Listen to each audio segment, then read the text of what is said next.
Buenas tardes, si a ustedes les parece vamos a ir comenzando para ser puntuales con las personas que se conectaron puntual. No sé si me escuchan. Sí, Sí, te perfecto, escucho. nos escuchamos bien, Evangelina. Bueno, muy buenas tardes para todos.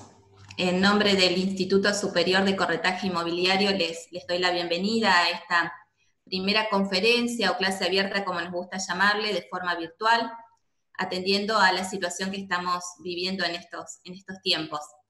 Como ustedes saben, todas las actividades académicas del instituto, como de todas las instituciones educativas, se están desarrollando en forma virtual, y queríamos, en este caso, trabajar la temática de la nueva ley de alquileres con nuestros estudiantes. Como nos pareció que es un tema sumamente interesante, algo nuevo que necesitamos analizar y por ahí debatir, pensamos en extender esta invitación a nuestros egresados y a los profesionales matriculados también. Y para llevar a cabo esta propuesta convocamos al señor Pablo Hochman, abogado de reconocida trayectoria, un amigo de la casa, muy querido en nuestra institución, ya que ha formado parte de nuestro equipo docente, reconocido también en el ámbito inmobiliario por la mayoría de ustedes, quien accedió generosa y desinteresadamente a desarrollar esta charla y a brindarnos un poquito de todos sus conocimientos.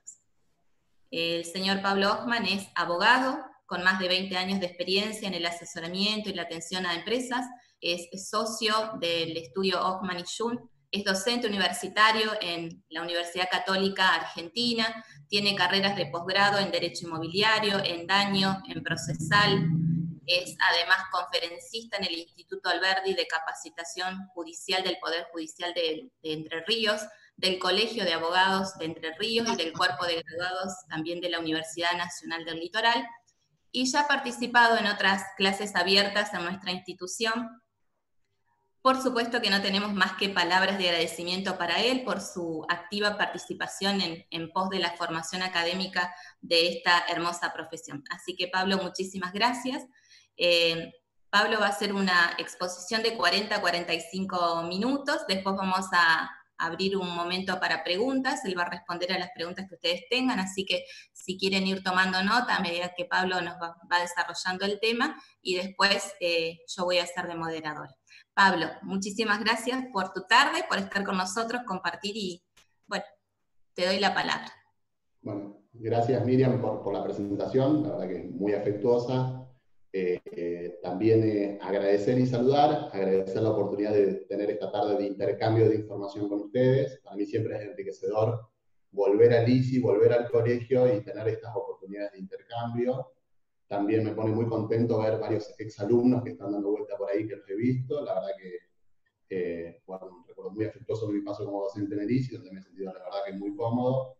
Y bueno, agradecer también los espacios de intercambio de información y también celebrar esta posibilidad de las clases abiertas que les permite a los alumnos del ISI intercambiar la información, pero también a los matriculados aportar su experiencia en lo cotidiano. Así que, bueno, gracias. Y bueno, vamos a lo nuestro de alguna manera, vamos a lo específico. Antes de ingresar al PowerPoint que he preparado, acá,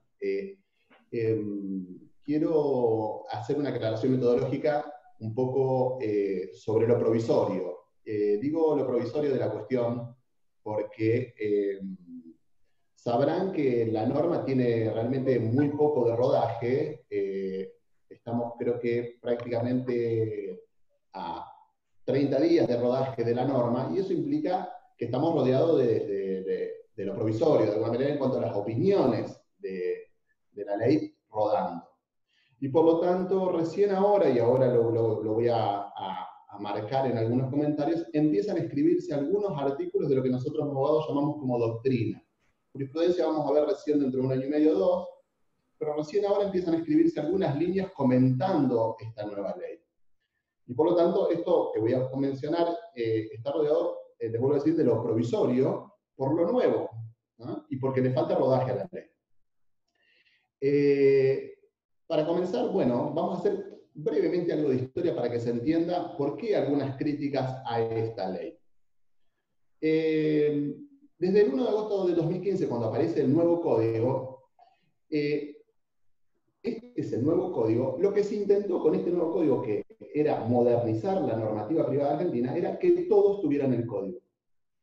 Y una de las mayores modificaciones que se hizo, o uno de los mayores avances que se hizo, fue derogar la ley 23091. Para los más viejos es una conocida ley, para los más jóvenes quizás nunca la escucharon mencionar, pero fue la última ley de alquileres que tuvimos especial.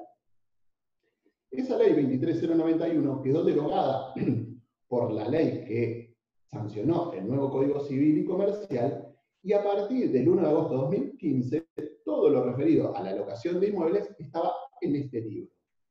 Es decir, la ley especial quedó insertada en este libro, la 23091 derogada, e insertada en este libro que es el Código Civil y Comercial.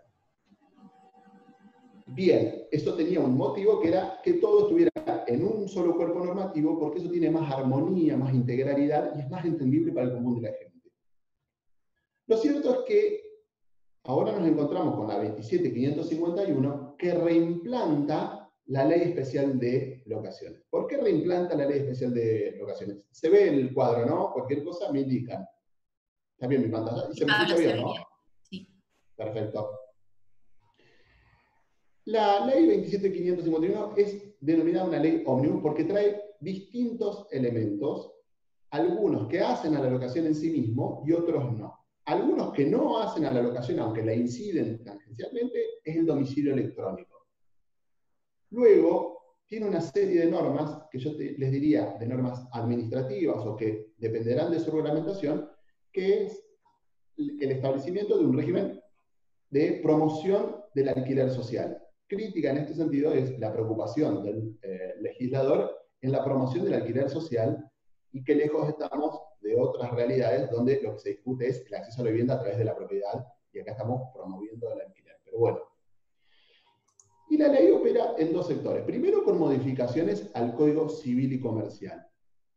Modifica 9 artículos del Código Civil y Comercial, que no era un código viejo, les dije, desde el 2015, e inserta 2 con la técnica del BIS. Es decir, tenemos a partir de ahora 11 artículos, 9 modificados y 2 nuevos que están adentro del Código Civil y Comercial. Y tenemos ahora 4 artículos que son la regulación complementaria, que es lo que vamos a denominar ley especial. Todo lo referido a la locación, ustedes me habrán escuchado en otra ocasión, que fueron mis alumnos, está rodeado por un conflicto. Un conflicto entre lo que se denomina la autonomía de la voluntad y el orden público. La autonomía de la voluntad implica la libertad de poder contratar, la libertad de poder darle contenido a este contrato. Esto es, con quién contrato, qué precio establezco, qué plazo inserto en mi contrato. Y este es un principio general en materia contractual.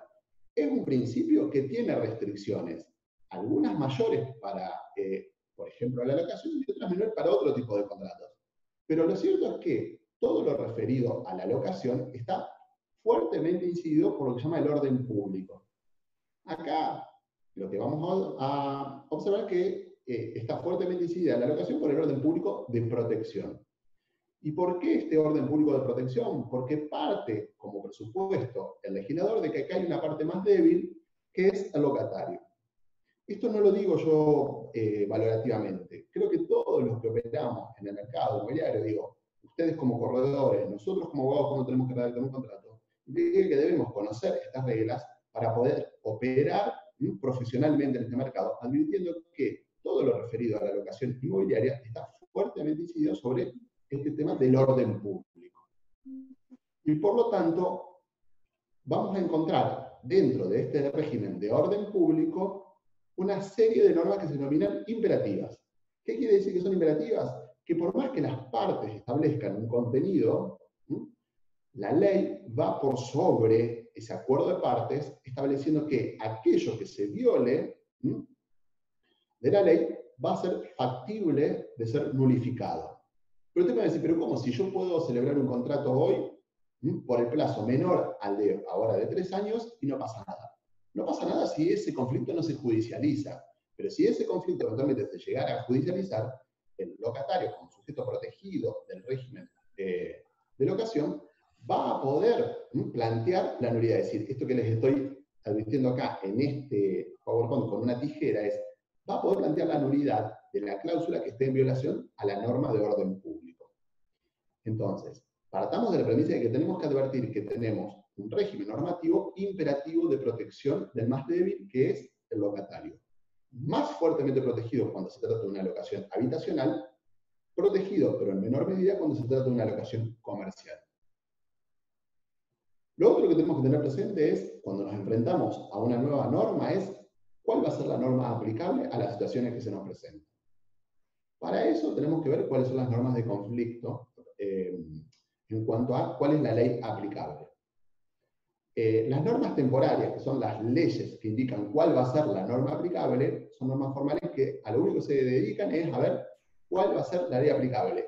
Esta ley especial de alquileres, por suerte, tiene un artículo 23 que nos indica claramente que la ley aplicable a partir del 1 de julio del 2020, que fue el día posterior a la publicación de la nueva ley, es la nueva ley para los contratos que se celebren a partir del 1 de julio del 2020. Es decir, los contratos viejos van a seguir por la vieja ley, los contratos celebrados luego del 1 de julio del 2020 van a regirse por la nueva ley. Tengan presente el artículo 23.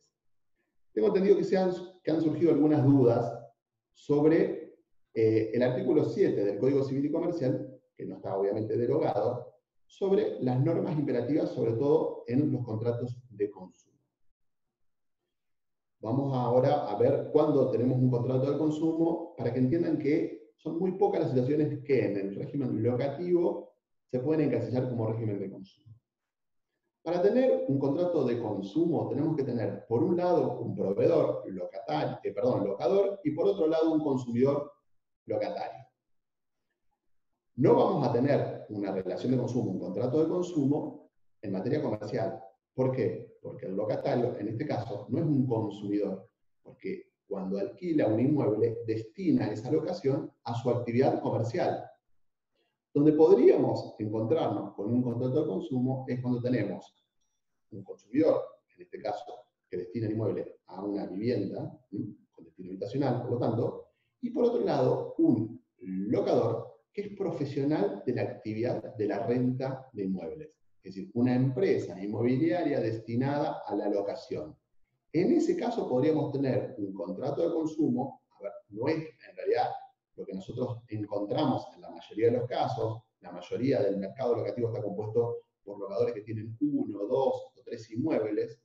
Por cierto que yo no tengo, y nadie tiene una regla para establecer cuándo ese locador se convierte en un profesional de la actividad de la renta inmobiliaria, pero estamos hablando de una organización empresaria que tiene una determinada experiencia y profesionalidad en esa actividad que nos indica que estamos frente a un proveedor.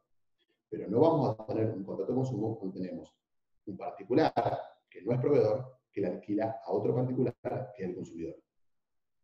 Por lo tanto, cuando no tengamos esa situación, el artículo 23 que estoy mencionando resulta plenamente aplicable. Y cuando tengamos un contrato de consumo, ahí vamos a tener que comparar la nueva ley con la vieja ley para ver si la nueva ley establece algún beneficio más al locatario que la vieja ley, que son casos muy contados.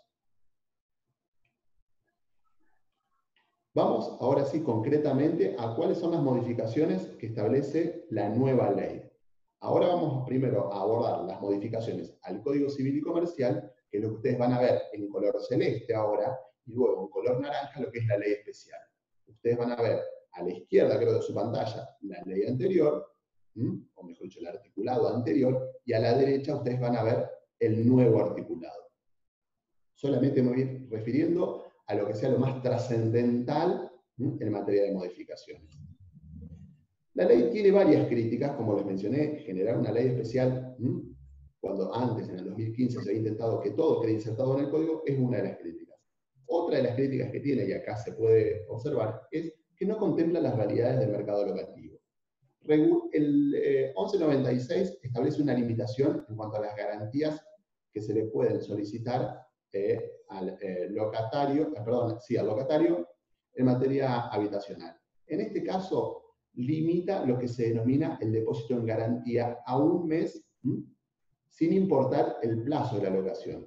Digo que no contempla la realidad porque nuestra realidad locativa, local de Entre Ríos, no es de utilizar en gran medida el depósito en garantía, sobre todo en materia habitacional.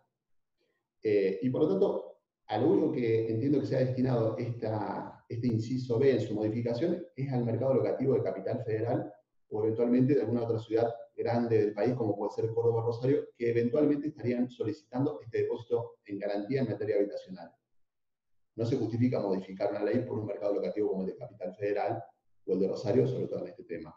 Pero bueno, lo cierto es que tienen que observar que no se puede solicitar una garantía de depósito, además de la fianza, no se puede solicitar una garantía de depósito más allá de un mes de alquiler, sin importar el plazo de la locación. Por otro lado, aclara ahora el 1196, ustedes van a ver a la derecha, que la restitución, y esto había sido en materia de controversia sobre cómo se restituía este mes de depósito, se va a restituir al valor del último mes del canon locativo. Esto es contemplando ya la ley haciéndose cargo de que tenemos un proceso inflacionario. Claro, esta ley viene a reconocer que tenemos un proceso inflacionario marcado y luego lo vamos a ver en la ley especial. Por otro lado, también indica que no se puede solicitar el valor llave o equivalentes, situación que no se presenta, me parece, en el mercado locativo de Paraná o de Entre Ríos. Y el inciso D, a mí me parece que es una modificación que no va a tener ningún tipo de efecto práctico, que implica que no se pueden suscribir pagarés o cualquier otro documento que, que no forme parte del contrato original.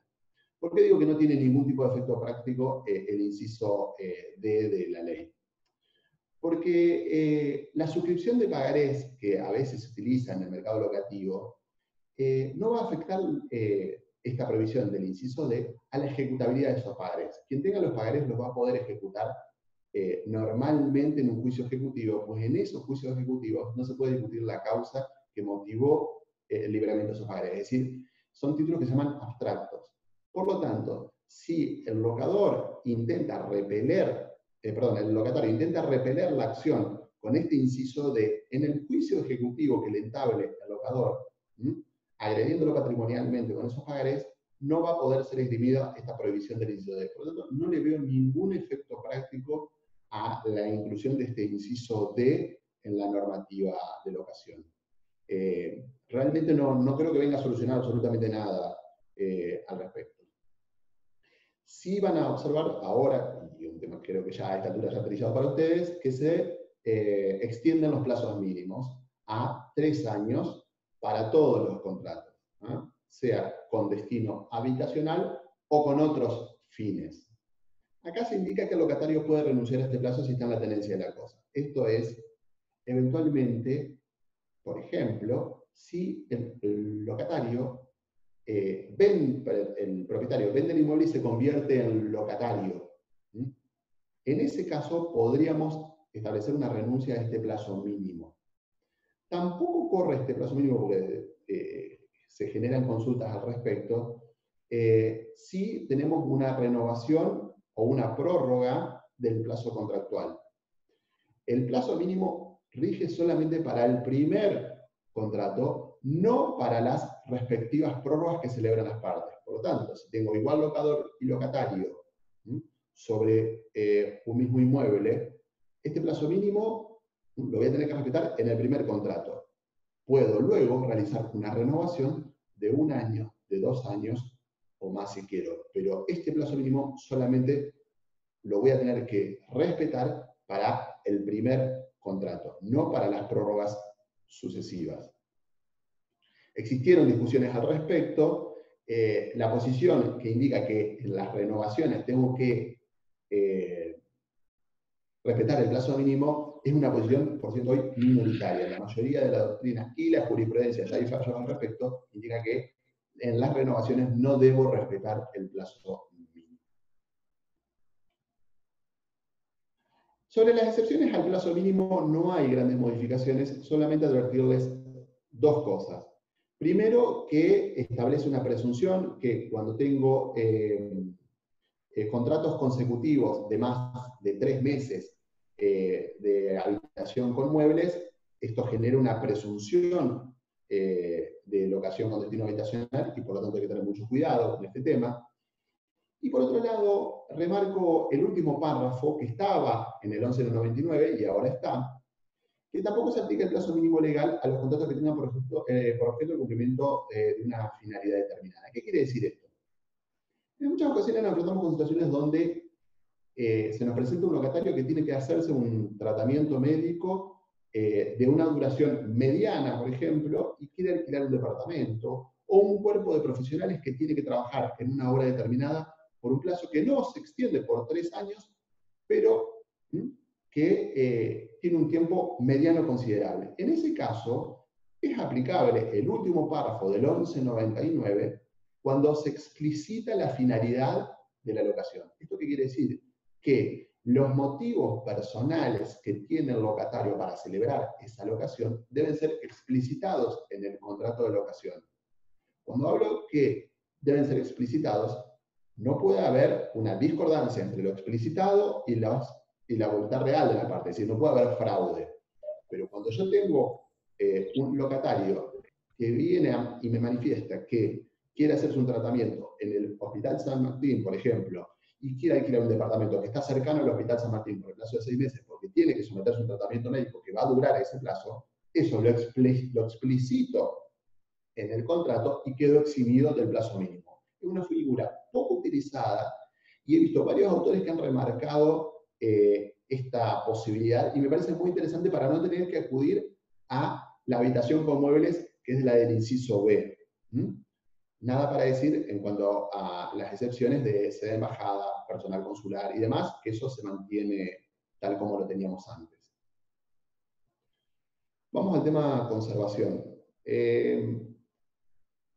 No tengo mucho para resaltar acá, solo que ustedes van a ver que en algunos casos la ley contempla compensaciones de pleno derecho. Estas compensaciones de pleno derecho no son tales y todas van a estar sujetas a la posibilidad de revisión por parte del locador cuando presente su disconformidad, manifieste su disconformidad con la supuesta compensación o eventualmente en este caso encontramos con que el locatario ante situaciones de emergencia le comunica al locador a que realice una reparación en el plazo de 24 horas y ante el silencio o la negativa emprende esa reparación el locatario. Esta posibilidad de que tiene el locatario de realizar esa reparación y compensarlo eventualmente con el precio de la locación no es tal y va a estar sujeto luego a revisión judicial. Si eventualmente el locador considera que esa reparación no era necesaria, sea por la urgencia o sea por el objeto de la reparación. Establece tanto esta reparación que se denomina urgente por 24 horas intimando al locador para que la emprenda y si no el locatario la realiza, o una menos urgente, intimando la reparación con un plazo de 10 días para que el locador conteste bajo procedimiento, entre comillas, por lo que estoy mencionando, de emprender él mismo la reparación. Resulta innecesario el último párrafo del artículo 1201 en cuanto a esta notificación ficticia que establece el 1201, siempre que intento notificar y la parte notificada niega la recepción dolosamente, esto se va a dar siempre por notificado fictamente. Por lo tanto, el agregado de 1201 resulta realmente innecesario. Es decir, en cuanto al locador se niega a recibir, por ejemplo, la carta de documento, si esa negativa, luego de haberse dejado el aviso del correo en el domicilio del locador, persiste, se va a producir lo que se llama una notificación ficta y se va a dar por notificado igual. Así que me resulta innecesario este agregado del 1201, sinceramente. Acá tenemos una modificación sobre el 1203. Este artículo resulta de mucha relevancia. Lo hemos discutido en el colegio de abogados, es decir, en relación a la aplicación que tiene este artículo 1203 frente a la situación de la pandemia que estamos transcurriendo. ¿Por qué? Hago un breve paréntesis en relación a la ley de alquileres, a la nueva ley de alquileres y todo lo referido a la emergencia derivada del COVID-19 y del impacto en materia locativa.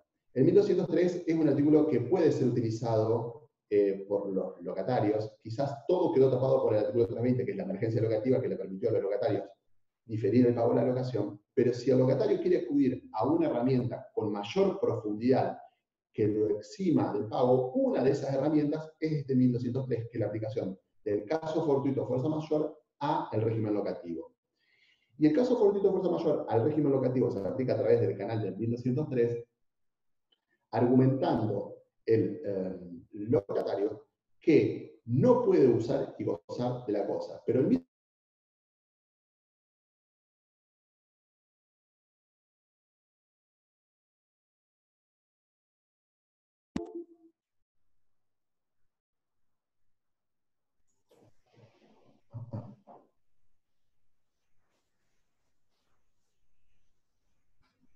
me desconecté. Nos dimos cuenta. Ahí continúo, se me desconectó la cámara. Bien, ¿me ven? Sí, sí, sí. Bárbaro. Sigo. En cuanto a la frustración del uso, decía... No vemos la pantalla, Pablo, ahora. No estoy compartiendo, ahora compartimos. No, por eso. Ahora compartimos.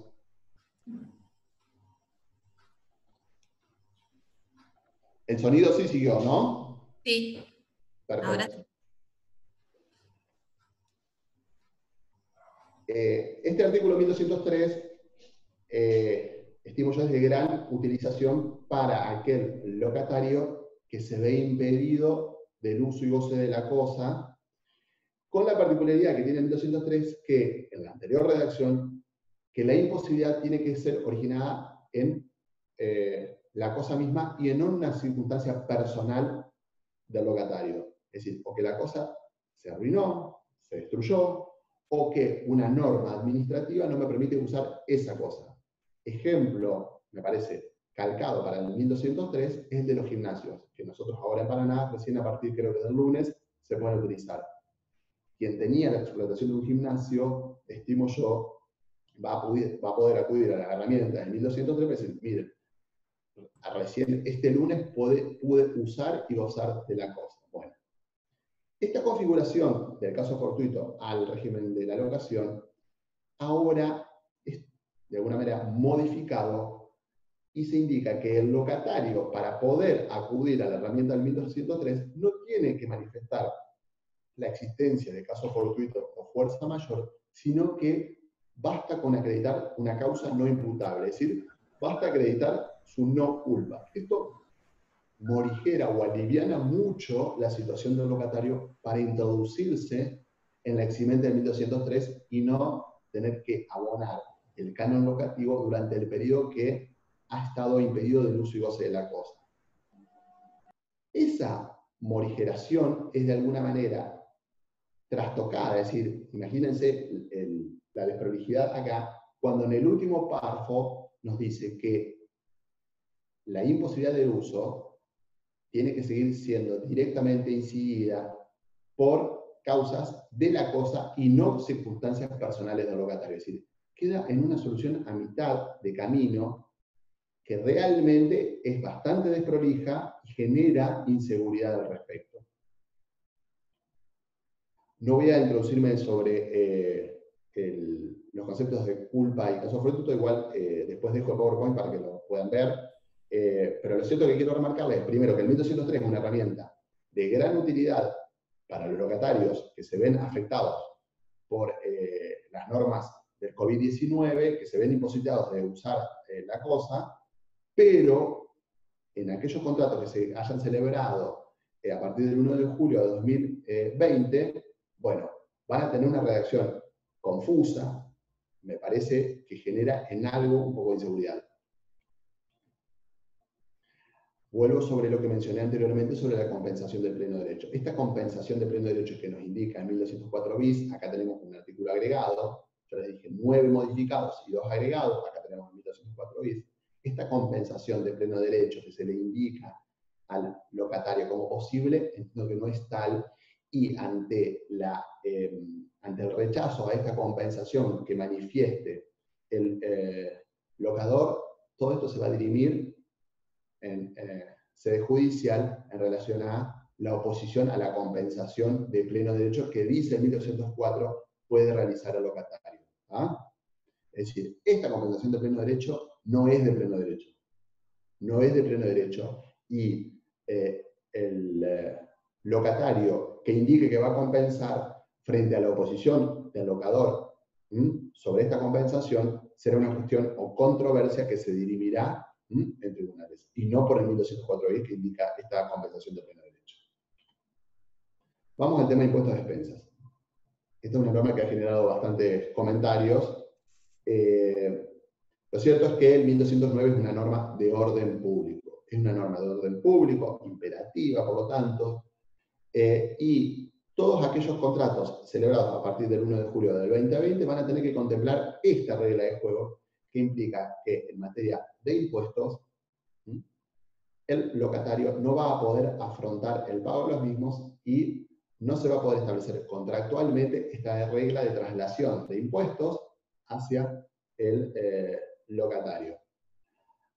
Ahora bien, está claro que el 1209 no me permite, en términos de los ejemplos cotidianos que ustedes tienen, hacer que el locatario pague el impuesto inmobiliario provincial y que pague la tasa general inmobiliaria. Pregunta, ¿qué pasa con la tasa por servicios sanitarios? Porque en realidad esto es un servicio, no es un impuesto. Bien, algunas de las voces que empiezan a aparecer y que me parecen relevantes de remarcar.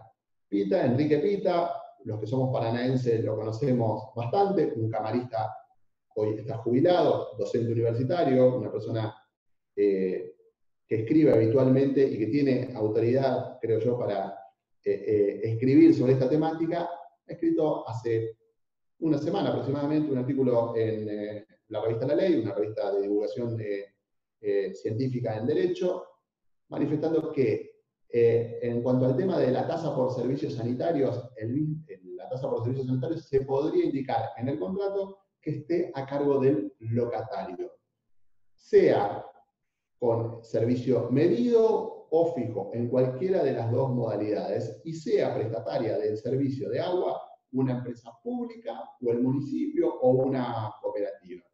Y me parece que esto empieza a aclarar un poco algunas dudas que teníamos todos en relación al alcance de esta imposibilidad, o el alcance del 1209, en cuanto a que no le podríamos cargar al locatario el pago de los servicios y de los impuestos. ¿Qué pasa con el tema de expensas? Que también ha generado algunos tipos de comentarios y consideraciones. Voy a acelerar porque si no, no voy a llegar con el tiempo. Fíjense que el 1209 se aparta de la consideración de expensas comunes, ordinarias y extraordinarias que realiza el régimen de propiedad horizontal. Serán ordinarias o extraordinarias de acuerdo a la consideración que realiza el propio 1209 y no la consideración que va a hacer el administrador de acuerdo al régimen de propiedad horizontal. Y por lo tanto van a ser expensas ordinarias que va a tener que pagar al locatario, aquellas que hacen a los servicios normales y permanentes que implican el funcionamiento de la propiedad horizontal. Lo extraordinario, como sería arreglar un ascensor, lo extraordinario como sería ir a realizar una impermeabilización de una azotea, lo extraordinario que implicaría ni hablar una inversión que implique una mejora en el hall, no van a ser cargadas al locatario. En cuanto a la resolución anticipada, acá tenemos novedades. Se reinstaura el preaviso. Antes había sido eliminado en el 1221, ustedes van a ver a la izquierda, el 1221, en la redacción del Código Civil y Comercial, había eliminado el preaviso, ahora es reinstaurado el preaviso. Preaviso de un mes en cuanto al régimen indemnizatorio, sigue exactamente igual. Si encontramos una novedad que es en inmuebles destinados a vivienda, el locatario puede preavisar con 3 meses de anticipación que va a resolver el contrato y en ese caso no va a tener que pagar indemnización alguna. Es decir, para destino habitacional, si el locatario preavisa con 3 meses, no tenemos ahora indemnización alguna. ¿Ah?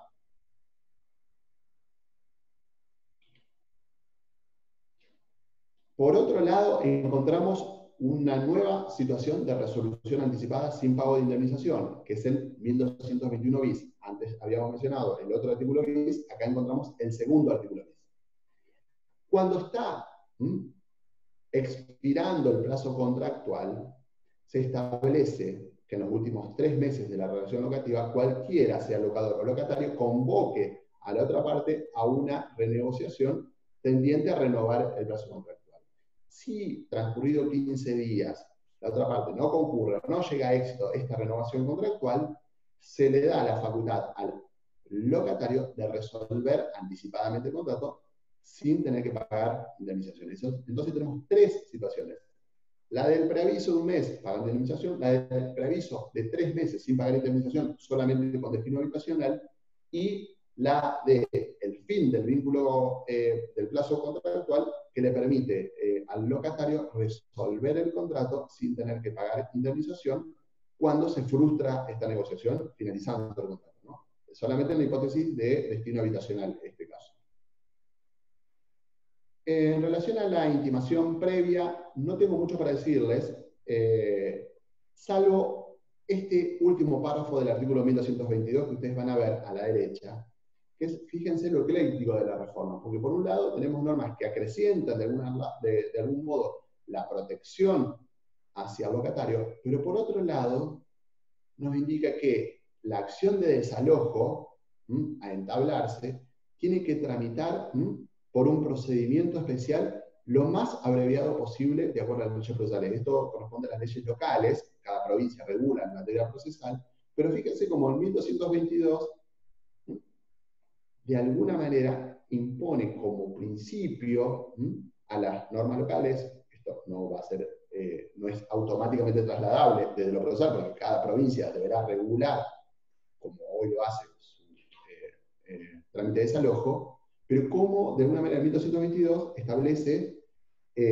como principio que el desalojo deberá tramitar por el trámite procesal más breve posible.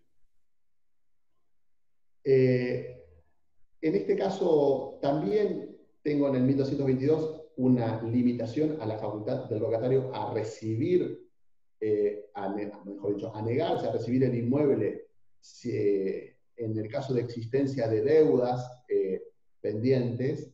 No es una facultad muy utilizada por los locadores hoy, la negativa a recibir el inmueble frente a la existencia de deudas o arreglos pendientes. Lo cierto es que el 1222 limita esa facultad de negarse a la recepción del inmueble cuando el locatario así lo quiere hacer. Eso no implica renunciar a los derechos que tenga el locador, los cuales es decir, recepcionará el inmueble haciendo la reserva de reclamar judicialmente lo que estuviera pendiente de cumplimiento por parte del locatario. Vamos a la intervención de los corredores, que también tengo entendido que ha generado algún tipo de dudas. Lo único que hizo la ley especial es agregar al 1351 un párrafo que a la realidad de la provincia de Entre Ríos no le incide en lo más mínimo. Porque ustedes tienen una ley local que regula la actividad del corretaje. Y lo único que hace el 1351 es aclarar un ámbito de incumbencia profesional, que es que los corredores inmobiliarios deben intervenir en materia de locación de inmuebles. Y por lo tanto, no me parece que el 1351 sea una norma al menos relevante para la realidad de la provincia de Entre Ríos. Y en todo caso lo que hace es clarificar que aquellos sujetos que no sean profesionales o que siendo profesionales no estén matriculados, no van a poder intervenir en materia de corretaje con destino a locación de inmuebles. Y esto implica que si hay convenios de honorarios celebrados entre un particular que celebra un contrato de locación y un particular que no es un corredor matriculado, ese convenio de honorarios va a ser nulo porque el 1351 es una norma de orden público. Y por lo tanto, el particular que haya celebrado ese convenio de honorarios con un sujeto que no es matriculado, va a poder desconocer ese convenio de honorarios. E inclusive algunos autores indican que podría repetir lo indebidamente pagado a un sujeto no corredor inmobiliario. Fíjense la incidencia que tiene este artículo. Por otro lado, algunas aclaraciones en relación a la intervención de los corredores en materia de locaciones que me ha acercado y quiero agradecerle a la doctora Pajes. Sobre cuánto es el honorario a percibir por parte del corredor que interviene en materia de corretaje de locaciones. El colegio en la asamblea del 28 de noviembre de 2016 ha establecido pautas para determinar los honorarios de los corredores en materia de locaciones. Estos ascienden al 5% del total del contrato que serán a cargo del locatario. Aclaro algo en relación a lo anterior que creo que también ha sido materia de dudas. Cuando el 1351, que no está modificado, digo, en la primera parte, dice que las partes le deben, entre comillas, acá comisión, lo correcto es mencionar honorarios, las dos partes le deben los honorarios al corredor, esto es salvo pacto en contrario. Si las partes en el ámbito locativo establecen que los honorarios del corredor van a ser a cargo del locatario, pues entonces será el locatario el que deberá afrontar los honorarios del corredor interviniente. Por lo tanto, el 1351 en este sector no es una norma de orden público, por eso dice salvo pacto en contrario. Ahora vamos a la normativa especial. Abandonamos lo que sería modificado en el Código Civil y Comercial y ahora vamos a la normativa especial. En relación al tema de garantías, este artículo aparenta ser un artículo, de alguna manera, que le impone, y así lo dice el anteúltimo párrafo del artículo 13, que le impone al locador la contratación cuando se le presentan este tipo de garantías. Esto no es así. La autonomía de la voluntad en cuanto a la posibilidad de concertar o no concertar el contrato sigue plenamente vigente. El locatario podrá concurrir con un título de propiedad inmueble que en realidad está mal redactado, no debería decir título de propiedad inmueble, debería ser garantía en relación a ser titular dominial, porque el título parece que debe entregar el papel, más que otra cosa, no es clara la redacción. Ustedes saben muy bien que exigirle al locatario un aval bancario o un seguro de caución encarecería la contratación, y la garantía personal del locatario de por sí ya la da cuando celebra el contrato de locación, porque garantiza con todo su patrimonio las obligaciones que asume. ¿Qué incidencia puede tener este artículo 13? Bueno, obligar a contratar al locador no lo va a obligar a contratar al locador, por más que se presenten algunas de estas alternativas en la mesa del locador para que celebre el contrato. Eventualmente, que es una hipótesis muy remota, podría generar una responsabilidad que se llama responsabilidad precontractual. Es una hipótesis muy remota, creo que casi no hay casos de responsabilidad precontractual en nuestra provincia de Entre Ríos, y por lo tanto creo que este artículo 13 es más una expresión de deseos que una realidad. Les vuelvo a decir, no genera este artículo una contratación obligada al locador cuando se le presentan alguna de estas alternativas. El locador va a tener la libertad de celebrar o no celebrar el contrato. Y tendrá plena libertad de poder considerar las garantías que estime pertinentes para poder celebrar o no celebrar el contrato. No estamos hablando en el artículo 13 de una contratación forzada. No es esa la situación, al menos hoy.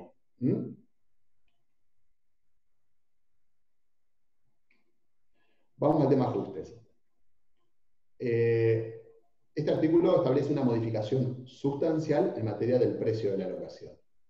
Definitivamente en el primer párrafo del artículo 14 se abandona el régimen nominalista de la ley de convertibilidad. A partir de ahora ustedes tendrán presente que tienen en general dos contratos con los que operan normalmente en el mercado inmobiliario: la locación y la compraventa. la compraventa sigue estando incidida por el régimen nominalista y por lo tanto no se pueden establecer en la compraventa mecanismos de actualización de precios. En cambio, en la locación, ustedes observan en el primer párrafo, tenemos una derogación de los artículos 7 y 10 de la 23.928 y por lo tanto, a partir de ahora,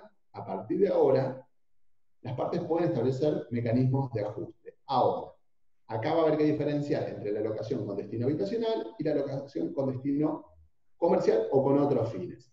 Para la locación con destino de vivienda, ustedes ya, me imagino que lo deben tener presente, no se puede establecer pagos de cánones locativos mayores a un mes. Ese canon locativo del primer mes no puede ser sujeto a escalonamientos y va a mantenerse incólume, es decir, sin modificaciones, y luego va a ser reajustado por este índice que va a publicar el Banco Central de la República Argentina, que es una combinación entre el IPC y el RIPTE. Esto es para el destino habitacional.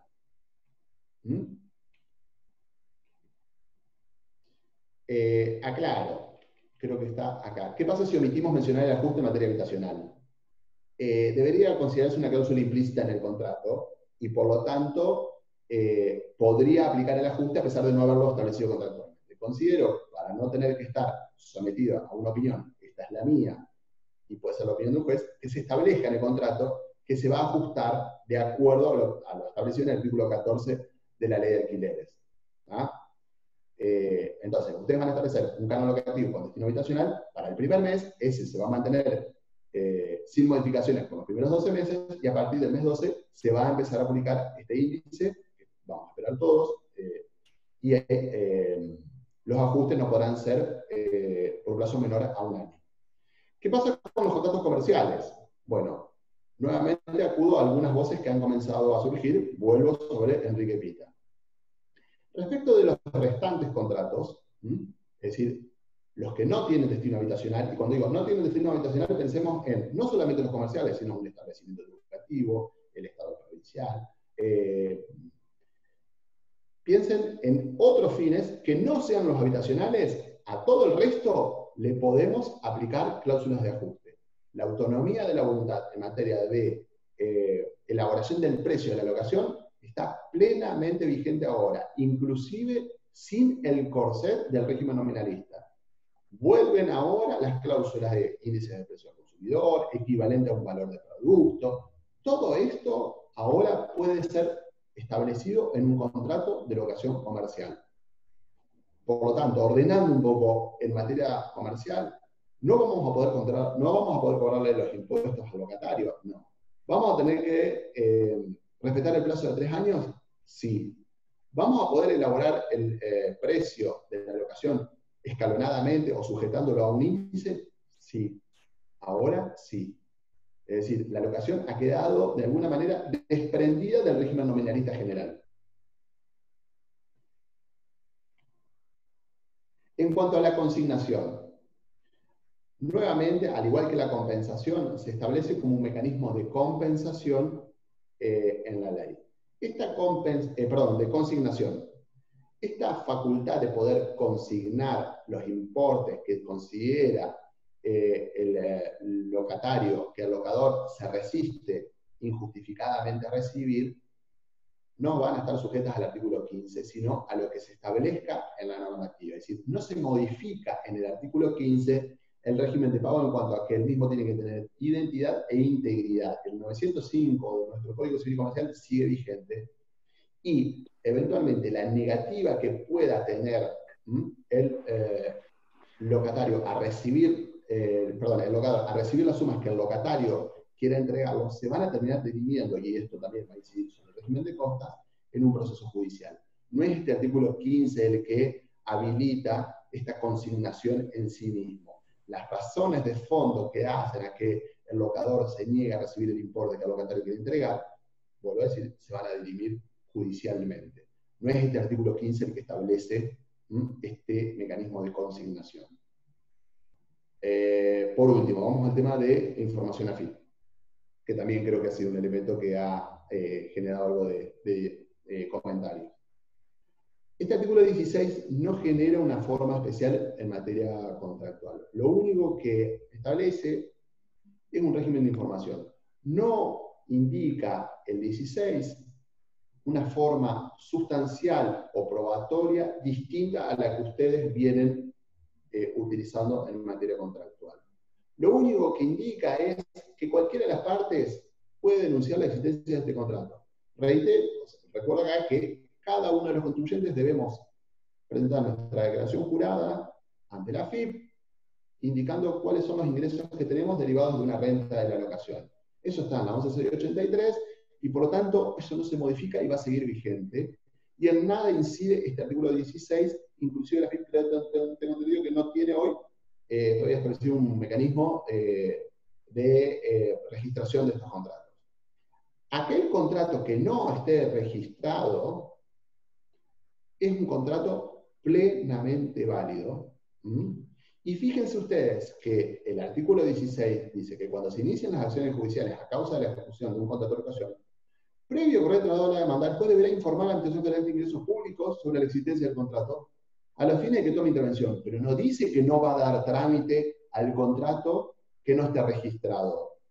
Vuelvo a decir, el contrato tiene plena validez, hay que respetar las formas que me están diciendo en la normativa sustancial, que es por escrito, forma que es probatoria, puedo sustituir por otros medios, pero la ausencia de esta registración no va a tener ningún tipo de incidencia sobre el régimen sustancial del contrato. Eventualmente, las infracciones tributarias que cada contribuyente cometa es otro tema, y ahí no quiero introducirme. Pero en lo que hace al aspecto sustancial del vínculo contractual entre las partes, en nada incide la ausencia de esta información o registración ante AFIP. ¿Podrá cualquiera de las partes ir y denunciar esta situación ante AFIP? Sí. ¿Puede omitirse la registración? Sí. ¿Tiene una incidencia sobre el régimen sustancial? No, de ninguna manera. Bueno, espero no haberme excedido, creo que no me excedí con la pauta. Y bueno, vamos a abrir, gracias por la atención, y vamos a abrir a las preguntas, me imagino que deben tener. Bueno, gracias a vos. Pablo, acá el señor José María Armándola tenía hoy una consulta para hacerte sobre el tema de los contratos, el término de los 3 años y su continuidad. No sé, José María, ¿me escucha? ¿Sí está? ¿No? Y Poleri, Alberto, también tiene una consulta para hacerte.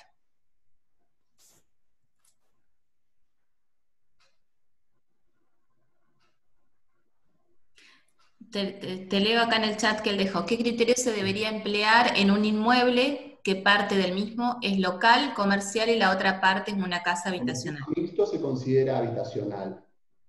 Hoy yo no tengo, este problema de los destinos mixtos se generaba cuando teníamos distintos plazos, cuando teníamos para la habitacional 2 años y para el comercial 3 años.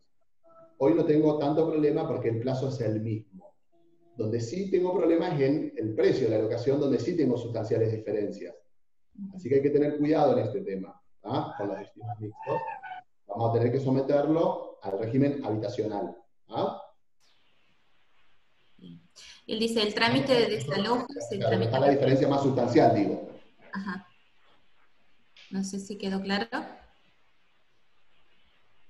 Perdón, y si son dos locatarios diferentes, ¿también debe regirse como habitacional la actualización de ese contrato comercial?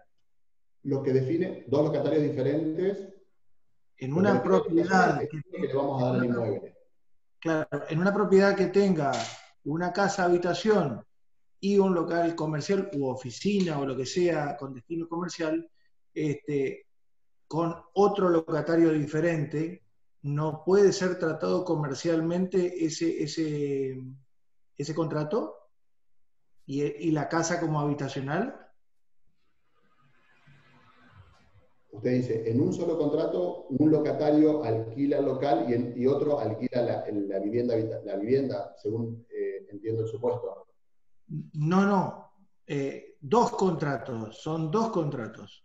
Si tenemos 2 contratos de una propiedad, hay propiedades que son con una sola matrícula, por decirlo de alguna manera, que son amplias y tienen un lugar para una vivienda y dentro de la misma matrícula, de la misma matrícula, un local comercial u oficina o algo con destino comercial. Son Bien. dos locatarios, pero una sola matrícula. Sí, bien. ¿Eso cómo puedo regir? Bien, la matrícula, que sea una sola matrícula, no va a incidir sobre la posibilidad de alquilar distintos sectores del inmueble, con distintos fines y con distintos regímenes eventualmente, que ahora vemos que está bastante modificado los distintos regímenes, pero uno va a tener un contrato comercial, no hay ningún problema, por más que sea la misma matrícula, y otro va a tener un contrato con destino habitacional con su régimen propio, no hay ningún problema, cada uno va a tener su destino. El problema es cuando es un solo contrato con destino habitacional y comercial. Correcto. Pero los otros dos, cada uno va separado. Dale, gracias. Bueno, te paso otra consulta, Pablo. Dice, Sí. quería saber si con esta nueva ley de alquileres y todo lo que está pasando, puede seguir haciendo un aumento, se puede seguir haciendo un aumento del 35% anual en los alquileres. Si se puede seguir haciendo un aumento del 35% anual. En los alquileres. Esto es pactándolo. Lo anterior ya está pactado, ya está celebrado, está pactado. Si este es el supuesto. Calculo yo que la pregunta sería si lo nuevo se puede pactar al 35%. Lo nuevo habitacional no se va a poder pactar al 35%, se va a establecer un precio único y luego va a estar sujeto al reajuste de la ley. En cuanto a materia comercial, si quieren pactar el 35% de reajuste anual, plena libertad. Si quieren pactar 35, si quieren pactar índice de precios al consumidor, índice de la construcción, quieren pactar en moneda extranjera, que antes se puede pactar en moneda extranjera. Todas esas posibilidades están presentes, no hay ningún inconveniente. Pónganle el porcentaje que quieran, mientras no sea una situación que sea abusiva, plena libertad para el precio en materia comercial. Claro, ustedes van a decir, pero ¿para qué quiero la libertad en este momento tan deprimido, no? Pero bueno, creo que es valorable. Creo que es valorable hoy que se pueda pactar libremente en materia comercial estableciendo mecanismos de ajuste. Es una ventaja comparativa a este contrato que otros contratos hoy no lo tienen. Si ustedes quieren vender una vivienda, es decir, en cuotas, y quieren establecer un sistema de ajuste, porque van a financiar esa venta, hoy no lo pueden hacer. Salvo que acudan a moneda extranjera, no lo pueden hacer. Esto es totalmente irrazonable. Todos venimos bregando, la mayoría de los autores vienen bregando para que se derogue la ley de convertibilidad y se permita el reajuste en materia contractual, porque realmente es tapar el sol con las manos. Pero bueno, es una ventaja comparativa hoy la posibilidad del reajuste en materia comercial. Veremos qué pasa en materia con destino habitacional, ¿no? Bien. Pablo, Marta pregunta si podrías explicar nuevamente el último párrafo del artículo 1221 bis de los 15 días de preaviso. Vamos a volver al Power para si lo podemos. Vamos a volver al Power. ¿Ven mi pantalla, no? Sí.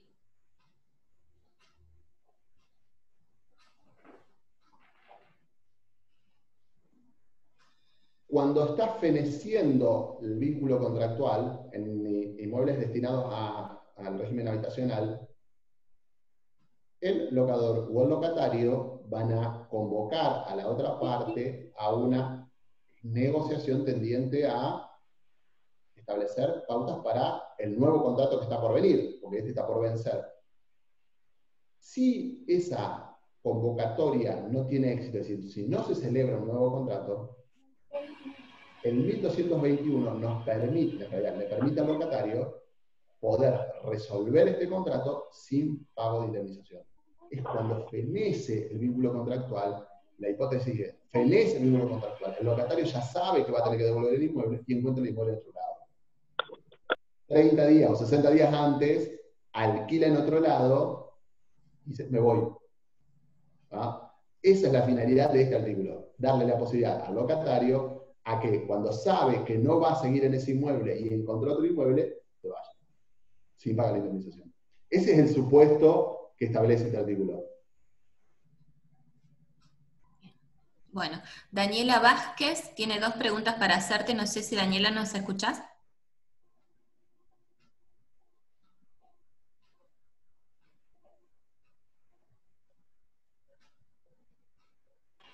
Hola, ¿me escuchan? Sí. Hola, ¿me escuchan? Sí. Ok. La primera pregunta es cómo cobramos el 5% del total del contrato si no vamos a saber o no sabemos aún los índices de IP del Banco Central. Entonces no podemos saber cuál es el 5% del total del contrato. La segunda pregunta es ¿qué responsabilidad tiene el corredor inmobiliario si no se informa a la AFIP del contrato de locación? Bueno, la segunda es un poco... La primera pregunta, Daniela, no la escuché bien. A ver si La podés... primera pregunta, la primera pregunta es ¿cómo cobramos nuestro 5% de honorarios si no sabemos cuál va a ser el reajuste, porque todavía no se sabe el índice del Banco Central? Entonces no sabemos cómo cobrar nuestros honorarios. ¿El 5% del total de qué? Sí. Bueno, voy por la primera, tenés razón en el razonamiento, aunque devuelvo lo siguiente. Vos cobrarías el 5% sobre el valor hoy actual, no sobre el valor futuro. O sea, si vos cobrás hoy el total del contrato, no lo estás cobrando a valor depreciado, lo estás cobrando hoy con el valor íntegro. El 35% pero del monto total del contrato de los 3 años. Y ahí, en el monto total, no va a estar lo que cada año se actualice. Yo te entiendo.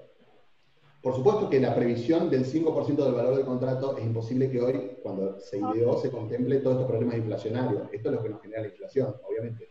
Pero lo que te quiero decir es que no me parece descabellado que vos hoy cobres el 5% a valor actual. Es decir, porque vos no vas a cobrar dentro de un año el contrato. Lo vas a cobrar en el momento que concertaste la operación, tus honorarios. Perfecto, pero del monto total. No lo sé cuál va a ser. Perdón, Daniela, lo que pasa que sí, Dieguito. veníamos acostumbrados a que cobrábamos el 5% sobre los 24 meses con todos los montos actualizados. Pero ahora la ley nos ajusta. Exacto. Y nos dice, vamos a cobrar el 5% de los 36 meses, pero lo cobramos hoy a valor actual. Entonces, si bien se traduce... dice eso, dice del monto total del contrato. Bien, pero ¿me permitís? Hoy va a terminar cobrando el 5% de los 36 meses por el valor actual, si bien desde el punto de vista del monto va a ser menor, pero sigue siendo vigente porque lo cobrás a valor real actual, no depreciado. No, está bien, pero no es el monto total del contrato. En el momento sí. Ahora entendí.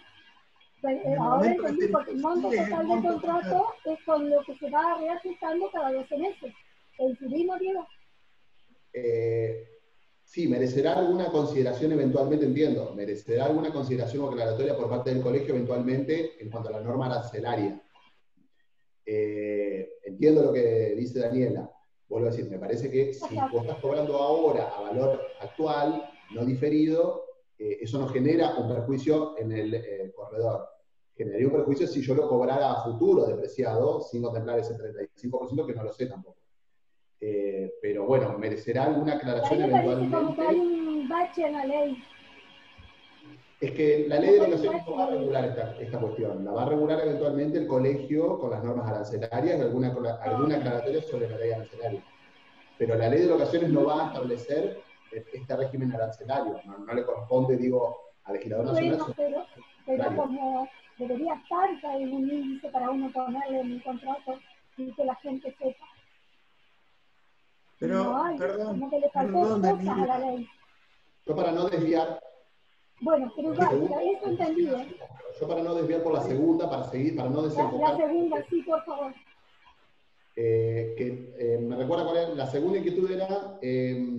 responsabilidad sobre la AFIP y la responsabilidad del corredor inmobiliario de informar. Entiendo que no hay ningún tipo de responsabilidad del corredor porque no le impone al corredor la información hacia la AFIP. Son las partes las que tienen que informar a la AFIP sobre la existencia de este contrato. El corredor le corresponde, obviamente, declarar los honorarios que haya percibido por esa operación inmobiliaria y nada más. De ninguna manera le impone una obligación al corredor frente al organismo de recaudación de tener que él informar sobre esta operación que ha conservado. Como te dijo, los propietarios infringirán o no sus obligaciones ante la FIP. Exacto. Entiendo que esta obligación está en cabeza de las partes y no del locador, pero no del corredor. Bueno, muchas gracias. Fue muy claro y conciso. Bueno, leo otra pregunta que dejaron en el chat. Si se decide la renovación por un año de un contrato que ya cumplió un periodo completo, ¿se puede sellar por ese solo año en ATER? Estimo, sí, se puede renovar por... ATER no va a cuestionar el plazo mínimo, solamente va a solicitarles que traigan el contrato viejo para ver que esté sellado el contrato anterior y como es una renovación piden que esté sellado el contrato anterior. Y ATER no observa las cuestiones referidas al plazo mínimo. No le corresponde a ATER estar considerando si el plazo mínimo en materia de locación está cumplido o no está cumplido. Va a contar el término de la locación para calcular el sellado y nada más. Así que no va a tener inconveniente. Y en esa extensión del plazo por un año, lo que preguntaba hoy José María es si se podía cambiar, haber un cambio en los garantes. Estimo yo que sí, que eso no implica una nueva locación. Porque mientras locador y locatario sean los mismos y el objeto sea el mismo, sigo haciendo una renovación de un plazo anterior, solamente cambiando el fiador. ¿Ah? A esto está buena pregunta, hay que tener siempre mucho cuidado con el tema de los cambios en los fiadores. O eventualmente, si cambia un locatario. Si cambia un locatario, yo considero que hay nueva locación. ¿Ah? Porque si no, a veces con estos mecanismos se intenta hacer fraude a la ley. Pero cambiando los fiadores no me parece que haya una nueva locación. Entonces, lo único que hago en este caso es... ¿Cómo? ¿No se escuchó? No, yo no escuché lo que dijiste. No sé si es mi conexión o... Cambiando el fiador, no hay nuevo contrato. Puedo prorrogar el contrato anterior por un mes, 5 meses, 6 meses, un año, pues respeté el plazo mínimo anterior. ¿Ah? Respeté el plazo mínimo anterior. No hay problema en ese caso. Cambiando el fiador, puedo hacer una prórroga sin respetar el plazo mínimo de 3 años. Bien. Después Guillermo dice, tema honorarios. Estamos obligados por ley a cobrar el 5% del total del contrato, lo cual es 1,8 mes de alquiler al locatario, cualquiera sea el destino. No sé. No diferencia la ley sobre si es habitacional o comercial en relación a quién debe pagar. Lo único que dice, lo pagan las dos partes, salvo parte del contrario. Por lo tanto, no encuentro diferencia. En relación al 5%, creo que la norma arancelaria provincial, es decir, la resolución del colegio no diferencia el 5% si es habitacional o comercial, así que este porcentaje no tiene ningún tipo de diferenciación en cuanto al destino de la locación. No hay diferencia en este caso entre uno y otro caso, salvo alguien del colegio que esté por acá, que diga que haya otra norma, otra resolución del colegio que me indique lo contrario. El 5% no tiene diferenciación entre destino habitacional y comercial. Totalmente correcto, totalmente. Bien, dice, otra pregunta de Mario. Continuidad contractual con un contrato hecho con la ley anterior, ¿cómo se aplica con plazo de 1 año o 3? Y si se hacen reajuste o aplica la nueva ley. Bueno, yo estimo que la renovación, buena pregunta, la renovación que se realice de un contrato viejo con la nueva ley va a implicar someterse ahora a esa renovación con los ajustes que tengo en cuanto al precio. No voy a tener que respetar el plazo, pero no voy a poder pactar en la renovación escalonamiento. ¿Tá? A la renovación le voy a aplicar, si es con destino habitacional, a la renovación le voy a aplicar el sistema de mes fijo y sujeto a variación con el índice que me establece la nueva ley. Bien. Sí, de Rosana, si es un contrato comercial donde se vence ahora, ¿no influye realizar una prórroga por un año con un monto fijo y luego de este plazo, cuando estemos más estabilizados, se supone realizar un nuevo contrato o si se puede realizar un precio en dólares? Se puede pactar el precio en dólares en materia comercial. Me introduzco, o sea, voy a ingresar en un tema de dólares que me parece interesante remarcando. ¿Se puede contratar en dólares? Sí. Enseguida ustedes van a preguntar, ¿qué dólar? Dólar billete, dólar oficial, dólar turista, no sé cuántos, debe haber 5 o 6 tipos de dólares. Bueno, es importante que podamos, si realmente queremos que se pague en dólares billetes, que se inserte una cláusula contractual donde se indique que el deudor de esos dólares va a cancelar la obligación pagando los dólares en billete. ¿Ah? Pagando los dólares en billete. Esto implica que no puede cancelar el equivalente en pesos, sino que tiene que pagar los dólares billete. ¿Ah? Esta cláusula está muy importante, Pablo. Esta cláusula está muy importante.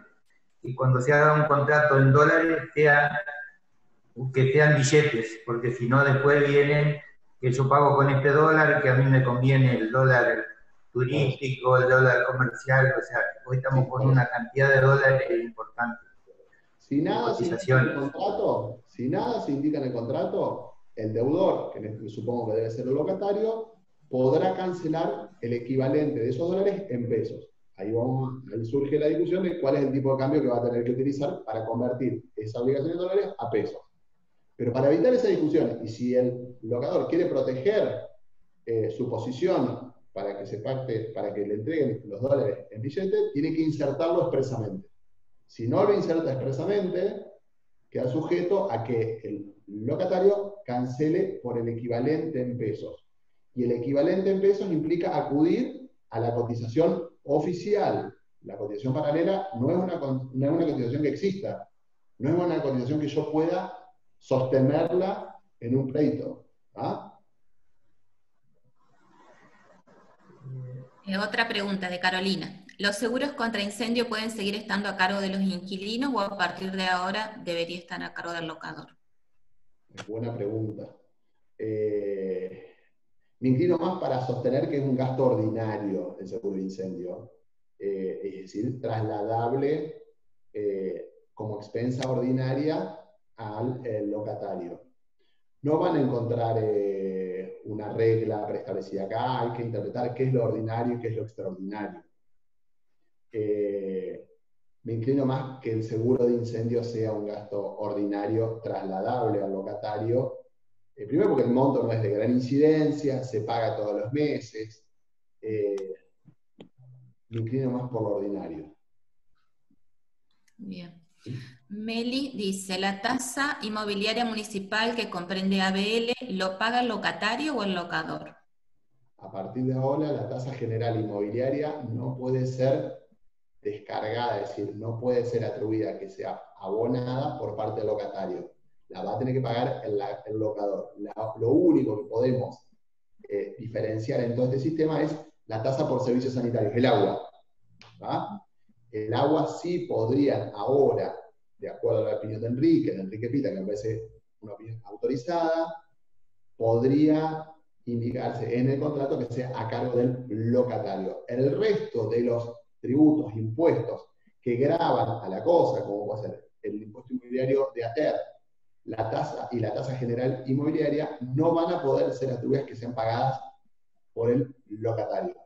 Lo único que podría indicar que paga el locatario es el agua, sea porque tiene medidor de agua, o sea porque viene como tasa por servicio sanitario. Me parece que... Ajá. Eso es lo que está diciendo. Yo coincido con Enrique Pita, me parece que ya empieza a haber voces autorizadas en relación a este tema, que había algo de incertidumbre. Yo creo que, si bien es claro lo que está explicando, creo que también depende de cada municipio cómo lo cobre o lo declare. Porque, por ejemplo, nosotros acá en Yajarí, la tasa municipal es alumbrado público, barridos y limpieza, agua potable y cloacas, o sea, y recolección de residuos. Eso es todo un servicio, no hay impuestos ahí, entonces eso le corresponde al locatario, según lo entiendo yo, ¿o no es correcto? Bueno, la primera voz que aparece con relación a la tasa por servicios sanitarios es esta. De la tasa general, lo que llamamos tasa general inmobiliaria, que es alumbrado, barrido, limpieza, no ha aparecido ninguna voz. Si me preguntás a mí, Diego, qué hacer, yo no asumiría el riesgo. ¿Ah? Yo no asumiría el riesgo. Te diría, vamos, es decir, diría, bueno, por la tasa por servicios sanitarios, aparentemente podrían asumir el riesgo de que indiquen en el contrato que es a cargo del locatario. Por el resto, diría, bueno, vamos paso a paso. Por ahora diría que en los nuevos contratos. Los viejos contratos sigue todo tal cual.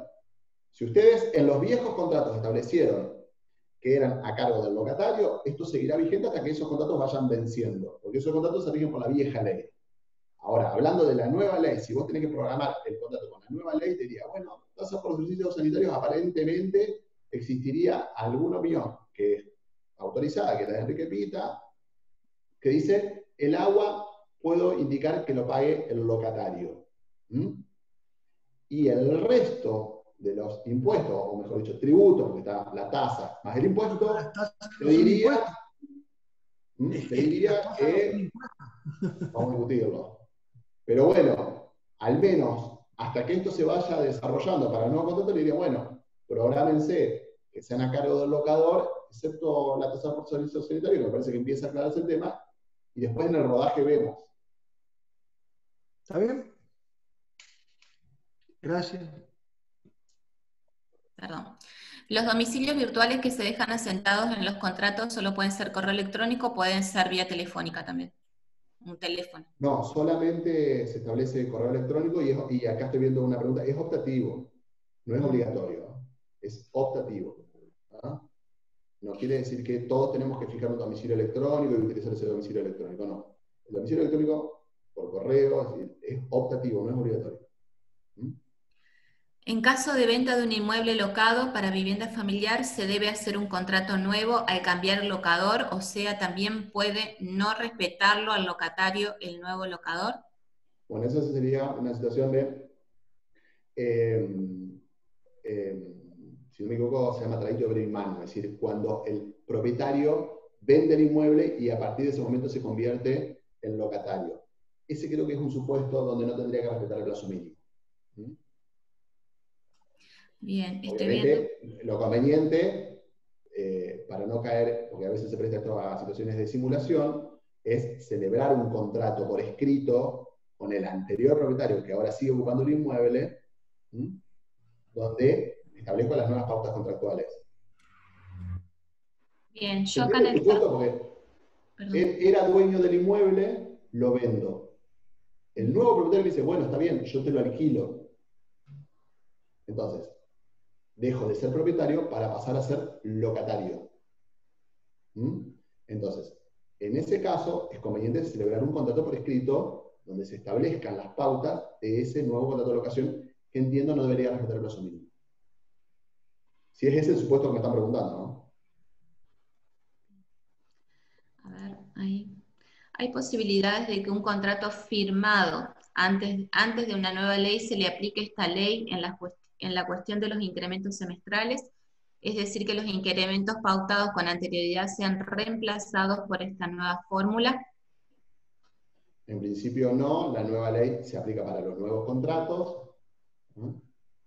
En el único supuesto donde podríamos cotejar entre el aumento pactado y el aumento establecido en la nueva ley es en los contratos de consumo, que son muy contados, y habría que cotejar entre el aumento pactado en el contrato y el aumento que me va a establecer este índice dentro de un año.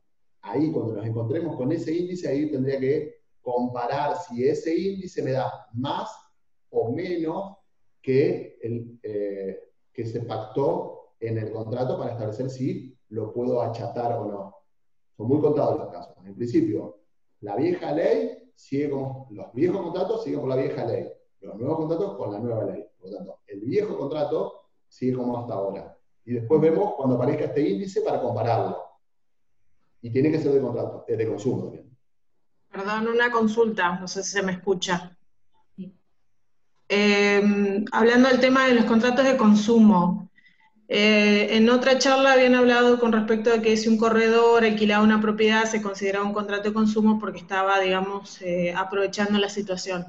En el caso de los propietarios que tienen más de una propiedad, o sea que su ingreso mayoritario es los alquileres, ¿también se los considera un contrato de consumo? ¿Se considera esos contratos como de consumo? Bueno, vamos por parte en relación al consumo. Es opinable si la intervención de un corredor que administra el inmueble convierte a toda la relación en relación de consumo. Es opinable. Sí. Creo que esa es una posición que sostiene Mariano y es respetable. Mariano Rodríguez y es respetable. Pero es opinable si la intervención de un administrador que es corredor automáticamente traspasa ese vínculo contractual que es paritario, que no es de consumo, a un vínculo de consumo. Bien. Eso habrá que verlo, no es automático y es opinable. ¿Cuándo tendríamos un vínculo de consumo que sí ingresaría en el régimen protectorio? Cuando tengo un locador que es un profesional de la renta inmobiliaria. ¿Cuántos inmuebles tengo que tener para ser un profesional de renta inmobiliaria? Yo no te puedo decir si 1 o 20. ¿Ah? Y nadie te lo va a decir.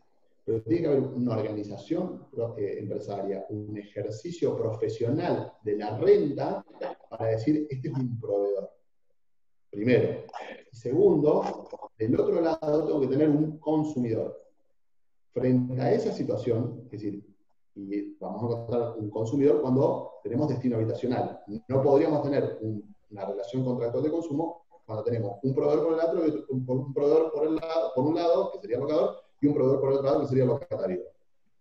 Cuando encontramos esa relación entre un proveedor profesional de la renta inmobiliaria, por un lado, y consumidor, que sería el que alquila con destino habitacional, porque detrae ese producto al mercado, no lo utiliza para un ciclo productivo, sino que lo utiliza para su uso individual, ahí tengo un contrato de consumo. ¿Ah? Bien. En ese caso, habría que cotejar si ese contrato que es de consumo tiene normas más gravosas en el régimen, en el contrato anterior, que las que me está indicando la nueva ley. Son muy pocos los casos, por ahora. Bien. A ver, para clarificar el tema del contrato de consumo. ¿Dónde tengo incidencias que yo creo que ustedes lo tienen bastante aceitado? El tema del régimen de información, el régimen de prácticas abusivas, todo esto un poco, ustedes lo tienen bastante aceitado. Los contratos son bastante claros en relación a cuáles son los derechos y deberes de cada una de las partes, como para poder discernir esta cuestión. El régimen de consumo no se mete en relación precio-producto, por ejemplo. Pero en relación a información, prácticas abusivas, interpretación de los contratos, me parece que ustedes lo tienen bastante aceitado como para que les genere preocupación esta incidencia del régimen de consumo. Eventualmente genera la duda sobre esta pequeña cantidad de contratos que estarían incididos por la modificación. Y habrá que discutir si la existencia de un corredor inmobiliario que administra, por ejemplo, te doy la hipótesis más notoria, Sí. una jubilada que tiene un único inmueble, no la voy a poder considerar como proveedora. Sí, eso lo dejó claro. Sí, eso lo dejó claro el doctor Churruarín en la charla. Lo que no había quedado claro es el tema del caso de propietarios. Yo tengo, por ejemplo, un caso de un propietario que tiene 7 propiedades y solamente percibe, o sea, no tiene otro ingreso, está inscrito, todo como corresponde, pero, digamos, no es que percibe un sueldo, no es que tiene otra actividad, sino que solamente percibe los alquileres. Bueno, el régimen de locación está plenamente vigente para ese cliente tuyo. Te aclaro lo siguiente para terminar con el ejemplo de la jubilada, para que no se me pierda el ejemplo. Si esa jubilada acurre a un corredor inmobiliario para que le administre el inmueble, yo entiendo que eso no convierte en relación de consumo al vínculo por la intervención de ese corredor. Sigue siendo un contrato paritario. ¿Ah? Sigue siendo un contrato paritario. Ahora, frente a una situación como tu cliente que tiene 7 inmuebles, que aparentemente sería un profesional de la locación de inmuebles, si es así, habrá que probarlo, tiene que encontrarse con inmuebles destinados a habitación para que tengamos una relación de consumo. Si es así, el contrato está plenamente vigente, el régimen es el mismo. ¿Dónde tiene incidencia? Sobre el régimen de información, sobre cláusulas abusivas, sobre ese tipo de circunstancias que les vuelvo a decir, ustedes las tienen bastante aceitadas, los contratos son bastante claros, no se puede meter el régimen de consumo en relación precio-producto, en relación a la jurisdicción está bastante claro también, no veo grandes incidencias en este tema. La media, creo que de los clientes de ustedes, es de un cliente que tiene un inmueble o 2 inmuebles, debe ser en la administración. Los profesionales de la renta inmobiliaria son pocos en relación al resto, le quiero decir. Y veremos en cada caso si hay realmente lo que denominamos como un proveedor, una verdadera empresa de la locación. Perfecto. Muchas gracias. Bueno, la última de Carolina, si el domicilio virtual es optativo, la manera de que el inquilino comunique sobre reparaciones necesarias del inmueble es por nota, o es por carta documento, o por intermedio del corredor.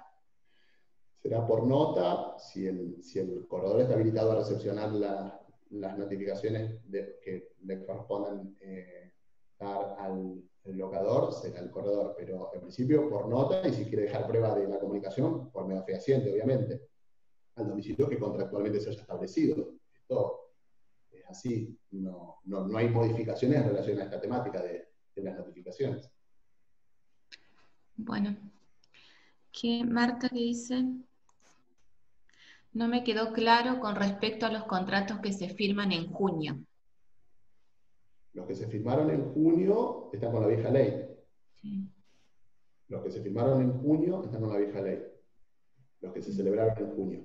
Si no me equivoco, 1 de julio de 2020, nueva ley. 31 de junio, vieja ley. Bien. Bueno, no Pablo, sé si... permiso.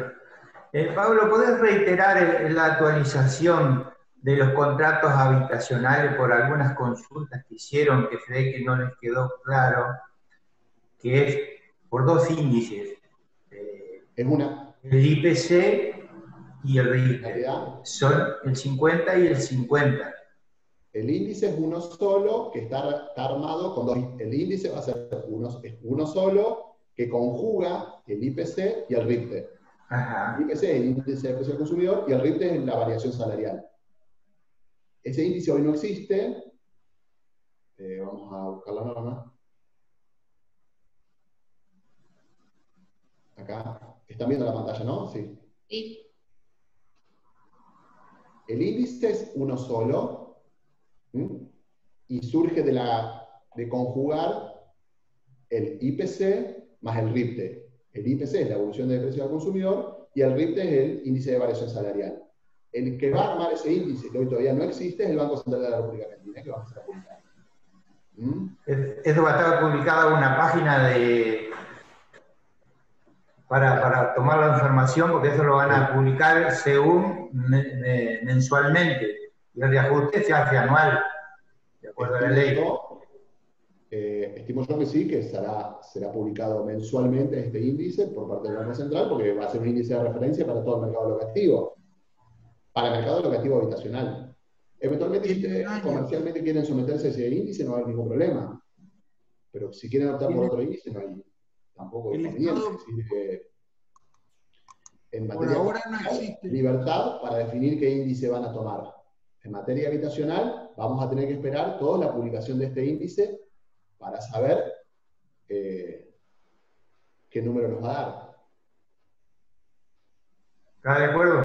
Yo lo entendí, pero quería que lo reiterara porque algunos estuvieron consultando en el tema desde que no lo había quedado claro. Está bien, aclaro. Acá está apareciendo, para julio ya fue publicado el IPC 2%. No es el IPC el índice de ajuste. Es el IPC más el RIPTE. 50 y 50. Pregunta del millón que nadie la puede contestar, si eso es más o menos de lo que cada uno de ustedes pactó en cada uno de los contratos, no lo sé. Nadie lo puede saber. Pablo, perdón. De todas maneras, falta transcurrir prácticamente 11 meses más para poder aplicar el primer ajuste, porque a partir de julio, que comienza a regir la nueva ley, tiene que transcurrir un año para poder aplicar, así que el Estado tiene tiempo de sobra para especular, probar, y ahí nos vamos a enterar. Sí, puede ser. Bueno, pasa lo que de alguna manera todos vemos que va transcurriendo con la variable económica. Acá ponen que el RIPTE está muy bajo. Es verdad, el RIPTE va a estar muy bajo porque casi no hay variaciones salariales este año. Y sí. Y si ustedes dicen, bueno, vamos a compararlo con lo que yo tenía diseñado como evolución del precio en mis contratos, y sí. Ahora, si eso es conveniente para el locatario o para el locador, la verdad que creo yo que ninguno de nosotros está en condiciones de poder hoy dar un pronóstico de si es conveniente lo que estableció en cada uno de los contratos, que no lo sé, y lo que va a aparecer como un índice dentro de un año. Pero aparte no tenemos otra. Aparte ahora no tenemos otra, la ley está vigente y ahora nos cabe esperar, no hay otra opción. Quizás lo que un poco todos expresamos como temor es que después se altere ese único artículo para llevar este ajuste a otro índice distinto. Pero bueno, esperaremos. No, de alguna manera, nadie puede hacer un pronóstico si cotejando los aumentos escalonados que cada uno de ustedes pactó versus lo que va a decir este índice, ganaron o perdieron. ¿Quién iba a prever la pandemia? Bueno, estamos en la misma. Guillermo tiene una pregunta para hacerte. Hola Pablo, ante todo gracias por la charla, la verdad que espectacular, muy claro. Quiero volver sobre la pregunta que hice por texto, y sin subestimar las explicaciones que me dio nuestro secretario técnico y el presidente Molina, que lo consulté en su momento, pero quiero saber tu opinión. Nosotros estamos obligados por la tabla de honorarios del colegio, que entiendo que es de orden público el tema honorario, a cobrar el 5% del total del contrato, con lo cual, haciendo una cuenta fácil, un alquiler de 10.000 pesos, el plazo mínimo es 3 años, estás hablando de 360.000 pesos, el 5% da 18.000 pesos, es 1,8 mes de alquiler. Por uso y costumbre acá, la verdad, hablo por algunos colegas que me estuve comunicando, aparte al principio como que había una dispersión total en cada uno agarrado para un lado distinto. Se cobraba un mes de alquiler, ¿sí? En la práctica. La pregunta es, para todos los casos, sea habitacional o comercial, y por el tema ley de colegio nuestro, ¿estamos obligados a cobrar el 5% del contrato al locatario o prima la ley que es nacional? No sé qué tiene injerencia, porque un colega que también es abogado de Paraná, que estuve hablando por otro tema, tenía esa duda también. Si prima la ley que es nacional o si prima lo que dice la provincia, porque el tema del colegio, digamos, no está delegada eso quiero, porque hay varios que tienen esa duda que me lo han transmitido y me permito preguntar. Vamos a ordenar un poco la cuestión. No es que la ley o la ley provincial. La ley nacional no indica nada en relación a cuál es el honorario que debe percibir el corredor por esta intervención. Lo único que dice es que tiene que intervenir el corredor, no cuánto tiene no cuánto tiene que percibir por esa intervención. Lo único que dice es que la incumbencia de los corredores en materia del mercado locativo de inmuebles es esa, es una de esas. Entonces, la ley no dice, además, que tiene que cobrar o el 1 o el 5 o un mes de alquiler. No dice nada de eso, la ley nacional. Ahora bien. No, yo porque habla de que deberán pagar en parte iguales, salvo parte en contrario. En cuanto al porcentaje, me queda claro que cada provincia Una cosa es quién debe pagarlo y otra cosa es cuánto tenés que pagar. Bien. La ley de nuestro colegio dice el 5%. Pues, vamos a dividir las cuestiones. La ley dice que o lo pagan los dos o lo que combinan las partes. ¿Tá? Pero no dice cuánto hay que pagar. Bien. Como no dice que es de orden público, lo que ustedes acuerden con las partes en esa vinculación es correcto. Si indican que los honorarios, como es usual, son a cargo del locatario, no van a violar el artículo de la ley de alquileres.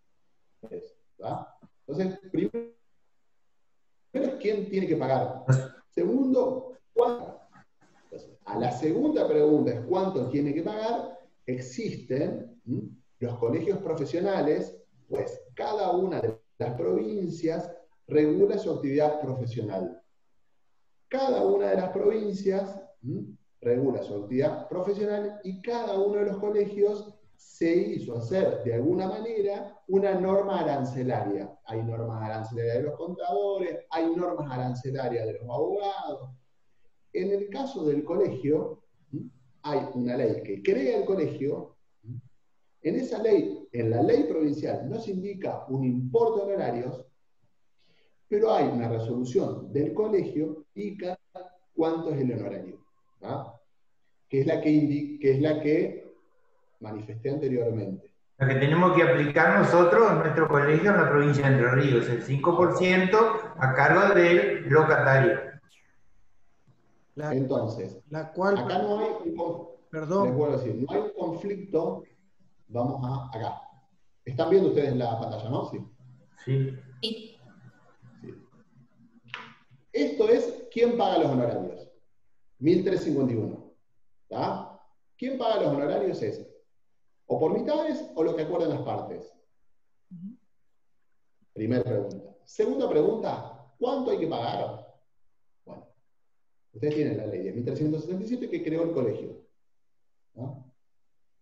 En Asamblea General Extraordinaria, por resolución del colegio, se establecieron los importes de honorarios. ¿No? 5% en materia de locaciones, más IVA para los que son responsables inscritos. ¿Ah? Claro, pero habla del locatario. ¿Cómo? Claro, pero eso habla del locatario, lo que dice no. Y la ley nacional dice en partes iguales, salvo parte en contrario. Esa es mi duda. ¿Qué prima, la ley nacional o lo que dice el colegio? Esperen un segundo. En principio lo que pactaron las partes.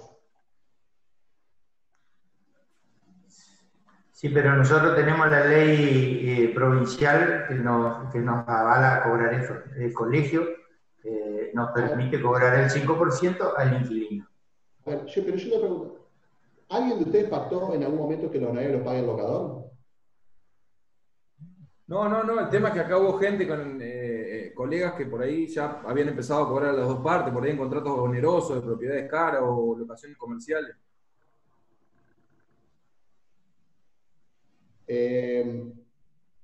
Bueno, no quiero introducirme en la cuestión de ética profesional. No quiero introducirme en la cuestión. Sí, no tengo intención de generar polémica, ya que tengo un abogado que está dando una clase muy objetiva, quería aprovechar a preguntar. No, si tuviera algún pudor, no lo hablaría vale público delante de todos mis colegas. Lo que te quiero decir es, a donde no pudieron llegar de alguna manera con esta modificación es que los honorarios no los pague el locatario. Ese era el destino, en realidad, de la intención que tenía el legislador. No lo pudieron lograr antes, no lo pudieron lograr en Capital Federal, y no lo pudieron lograr porque se la declararon inconstitucional, y no lo pudieron lograr con esta ley. Luego de esto, si eventualmente los honorarios fueron cubiertos, si pactaron ustedes libremente que cubran el 50% de cada una de las partes, porque así lo decidieron las partes, y no porque fue impuesto por la ley, y está cubierto el total de los honorarios, acá hay gente de la autoridad del colegio, me imagino que para el colegio no va a haber ningún problema.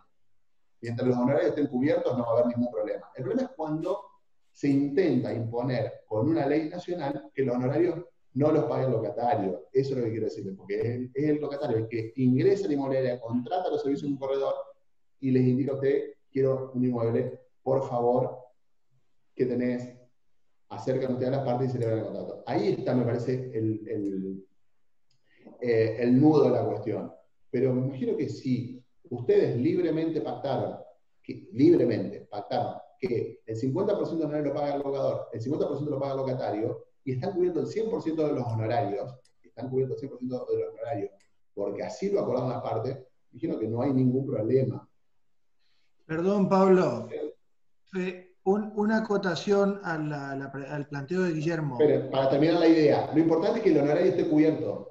Si digo, no sé si me entienden. El primero es que esté cubierto y que no haya una perforación del mínimo. Después, bueno. Sí, yo quería acotar algo. Siguiendo con la pregunta de Guillermo, yo rescato que en tu desarrollo, Pablo, hayas puesto lo que se resolvió en la asamblea en aquel momento, en el 2016. Lo cual no es poco el detalle, porque nosotros tenemos honorarios mínimos aprobados por asamblea, mínimo, no máximo, con lo cual aquellos colegas que estén cobrando el importe de un mes y que eso no coincida con el 5% del total del contrato, éticamente están incurriendo en un grave error, porque hay una competencia desleal si dos colegas en una misma ciudad, uno le cobra el 5% y dice, no, me voy a tratar con fulano, me cobra menos, éticamente está mal. Ahora, al otro extremo, de que le cobre el 5% a cada uno, si las partes están de acuerdo, será cuestión que la analizarán las partes si está correcto. El colegio prevé el 5% del total del contrato como honorario, no un mes de honorario. ¿Es correcto? Correcto, entiendo. No, entiendo el planteo. Bueno, hay una cuestión acá de incumbencia del colegio y cuestión gremial que no quiero introducirme en realidad, pero solamente decirles que el régimen de locaciones no incide sobre el régimen de honorarios, no resta incumbencia, sino que confirma la incumbencia que ya provincialmente ustedes tenían establecida, y que no impone que las partes pagan la mitad de los honorarios cada una de ellas, sino que deja la libertad de los contratantes de establecer quién va a pagar los honorarios del corredor. Sobre el tema honorarios y todo el régimen de ética y que menciona Diego, me parece bien. No tengo nada para decir. Bueno, si no hay más preguntas, lo liberamos a Pablo. Bueno, Pablo, agradecerte en nombre del Colegio de Corredores Públicos de Entre Ríos por tu disertación tan clara. Realmente nos ha refrescado la ley y a nosotros nos viene muy bien. Esperamos que en las próximas nos des otras charlas, porque realmente nos trae esta ley presente que tenemos que desarrollarla y cada uno tenemos algunas dudas todavía, pero con el transcurso del tiempo vamos a ir aprendiendo todos en conjunto. Así que nuevamente agradecerte, y Evangelina también por tu colaboración, así que muy agradecido al colegio y en nombre mío también. Muchas gracias. Gracias a ustedes por la oportunidad y nos encontraremos en cualquier otra clase abierta con todo gusto. Muchísimas gracias, Pablo. Y bueno, acá todo el mundo te está escribiendo en el chat, que bueno, muy claro como siempre, excelente tu conferencia, y bueno, obviamente que las puertas están abiertas para seguir participando de estas charlas. Gracias a todos también por aceptar a esta convocatoria.